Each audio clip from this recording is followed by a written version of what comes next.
Asia কাপে এবার সবচেয়ে বড় চ্যালেঞ্জ বাংলাদেশের সামনে। প্রতিপক্ষ টিম ইন্ডিয়া। পাকিস্তানকে হারিয়ে আকাশে উঠছে সূর্যকুমারের দল। ভয়ডরহীন ব্যাটিং আর তীক্ষ্ণ বোলিংয়ে রীতিমতো দাপট দেখাচ্ছে তারা। সেই ভারতের মুখোমুখি হচ্ছে লিটন দাসের নেতৃত্বাধীন বাংলাদেশ। একাদশ গঠনে কৌশলগত সিদ্ধান্ত নিতেই হচ্ছে টাইগারদের। কে থাকবেন, কে বাদ যাবেন, আর কাদের উপর ভর করেই বা ভারতকে চ্যালেঞ্জ ছুড়ে দিতে নামবে বাংলাদেশ। চলুন জেনে নিই সম্ভাব্য একাদশ আর তার পেছনের গল্প।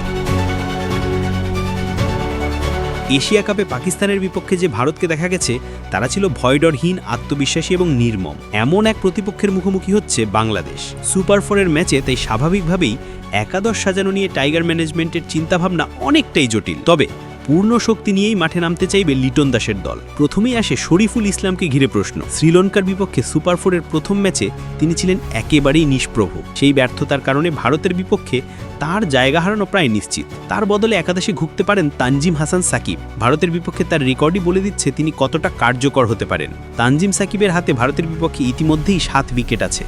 বিশেষ করে অভিষেক শর্মার বিপক্ষে তার পরিসংখ্যান উল্লেখযোগ্য। অভিষেক শর্মা হলেন ভারতের টপ অর্ডারের মূল শক্তি। তার বিধ্বংসী ব্যাটিংয়ের কারণে পরবর্তী ব্যাটাররা অনেকটাই স্বাচ্ছন্দ্যে রান তুলতে পারেন। অথচ অভিষেকের বিপক্ষে তানজিম 2বার মুখোমুখি হয়ে 2বারই তাকে ফেরত পাঠিয়েছেন। মাত্র 8 রান নিতে পেরেছেন অভিষেক। তাই তাকে দলে রাখা প্রায় নিশ্চিত বলেই মনে হচ্ছে।